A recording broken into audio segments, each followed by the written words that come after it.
ito ay rated SPG. Striktong patnubay at gabay ng magulang ang kailangan. Maaaring may masiselang tema, lengguwahe, karahasan, sexual, horror o droga na hindi angkop sa mga bata.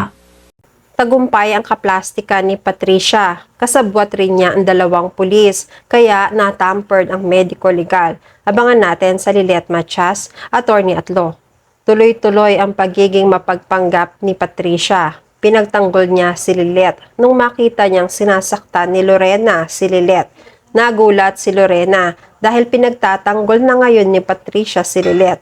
Na-realize ni Patricia na kaya lang naman lumala ang galit niya kay Lilet dahil mas pinanigan ni Lilet si Ino na rapist ng anak ni Lorena kaysa panigan ni Lilet ang sarili niyang kapatid. Ininsulto ni Patricia si Lorena kaysa aawayin niya si Lilet, maghanap siya ng kasing laki niya.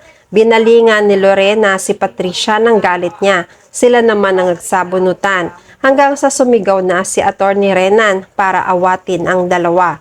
Nagkahiwalay sila dahil hinila ni CRD si Lorena. Hinila naman ni Trixie si Patricia. Nag-walk out si Lorena kasama si CRD na masama ang tingin sa lahat. Nakatitig rin si Patricia kay Lorena habang hinihingal pa. Maya-maya ay lumingon si Patricia kay Lilet. Tinanong kung okay lang ba siya. Nagtataka sina Ira at Trixie, lalo na si Lilet. Mga nakaabang silang lahat at hindi naman makapaniwala, lalo na si Lilet, sa pagbabago ni Patricia. Hindi tuloy alam ni Lilet kung magpapasalamat ba siya o hindi.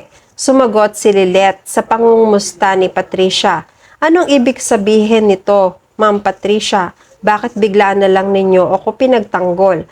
Sabi ni Patricia, alam kong hindi ka maniniwala, pero nung nasa loob ka ng kulungan, marami akong na-realize. Dinanas mo ang hirap sa loob ng kulungan na hindi naman ikaw ang may gawa. Nahirapan ka pero hindi ka sumuko. Dahil doon humanga ako sa katatagan mo. Hindi ka man lang naghigante kahit nalaman mo na si Ino ang may kasalanan. Napakabuti mo. Siguro kahit naman magalit pa rin ako sa'yo, hindi mo naman ako papatulan kasi mabait ka. Ako lang din ang magsasawa, kaya heto ako ngayon. Panahon na rin siguro na tigilan ko na ang magalit sa'yo. Hindi pa naman siguro huli ang lahat para humingi ng tawad sa'yo. Nakatingin si Trixie kay Lilet. Napatingin rin si Lilet. Sa isip ni Lilet, tatanggapin niya ang sorry ni Patricia alang-alang kay Trixie. Hindi umiimik si Lilet. Niyakap ni Patricia si Lilet, pero si Lilet ay walang reaksyon. Hinayaan niya lang na yakapin siya ni Patricia. Samantala, kinabukasan, ikinuwento ni Lilet kay Tinang ang magagandang pangyayari sa kanila ni Naira at Trixie. Sinabi ni Lilet na magkakabati na silang magkakapatid. Ang saya-saya ni Lilet. Ganun rin si Tinang. Masaya siya dahil masaya si Lilet. Maya-maya, nag-iba ng reaksyon si Lilet. Ikinuwento niya ang nangyari kanina na inaway siya ni Lorena. Nagalit bigla si Tinang dahil normal sa isang ina ang magalit kapag nasasaktan ng anak. Pinakalma ni Lilet si Tinang dahil dumating si Patricia. Kinuwento ni Lilet na pinagtanggol siya ni Patricia mula sa pananakit ni Lorena. Kahit si Tinang nagulat dahil mukhang nag-iba ang ihip ng hangin. Bakit biglang nagbago si Patricia? Pero sa kabilang banda, natutuwa si Tinang dahil pinagtanggol siya ni Patricia habang wala siya. Sabi ni Lilet, kahit nga po ako nagulat sa pagtatanggol ni Patricia sa akin. Maya-maya biglang sumulpot si Ramir. Narinig niya ang kwento ni Lilet tungkol sa ginawa ni Patricia. Nanlaki ang mga mata niya. Hindi rin siya makapaniwala. Pinaupo ni Tinang si Ramir sa tabi ni Lilet. Hindi pa rin makapaniwala si Ramir kaya pinaulit niya kay Lilet kung totoo ba na dinepensahan siya ni Patricia sa pang-aaway ni Lorena sa kanya.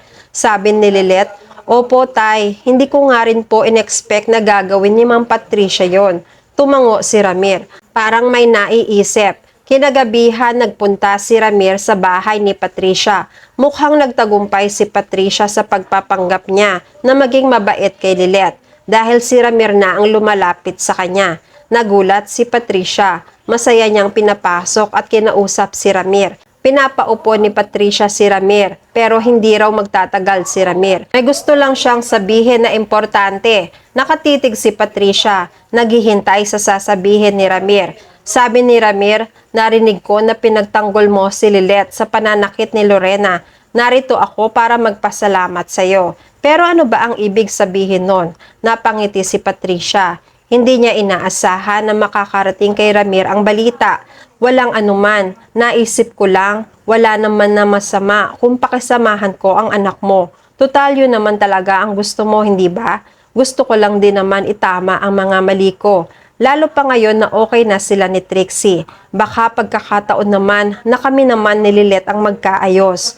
Napapangiti ng kaunti si Ramir. Hindi ko pa rin nalilimutan na itinago ko si Lilet at hindi ko siya naituring na anak. Ganon rin ako. Pareho tayo determined para baguhin at itama ang mga pagkakamaling yon. Nagiging madrama na naman si Patricia. Umiiyak siya sa harapan ni Ramir dahil nagbago na siya. Are you saying, pwede nating baguhin ang samahan natin? Pwede ba natin subukan? Buuin ulit ang pamilya natin? Pinapangako ko, magiging mabuting stepmother na ako kay Lilet. Kung bibigyan mo lang ako ng pagkakataon, itutuloy ko na ang pagbabago ko. Sumagot si Ramir. Tumatango rin. Alang-alang sa anak natin si Trixie. Gusto ko rin na mabuo ang pamilya natin. Tuwang-tuwa si Patricia. Umiiyak sa sobrang tuwa. Niyakap niya si Ramir. Niyakap din siya ni Ramir. Kinabukasan, masayang nag-uusap-usap ang pamilya Matias kasama si Lilet sa bahay nila. Biglang bumisita na naman si Ramir. Sumunod sila pagkatapos pumasok ng tatay-tatayan ni Lilet. Nagulat si Lilet. Masaya siya sa muling pagdalaw ng tatay niya. Sabi ni Ramir, hindi lang pala siya ang narito para dumalaw.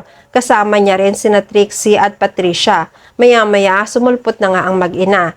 Nagulat na naman ang buong pamilya. Napatayo si Tinang, pero hindi naman siya galit. Dahil nabalitaan niya noon ang ginawang pagtatanggol nito kay Lilet sa panghaaway ni Lorena.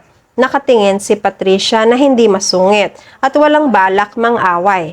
Maamo ang mukha niya ngayon at nakangiti. Sabi ni Tinang, Patricia, hindi kita aawayin ngayon dahil mukha namang nagbago ka na. Nabalitaan ko ang pagdidepensa mo kay Lilet kaya nagpapasalamat ako sa iyo.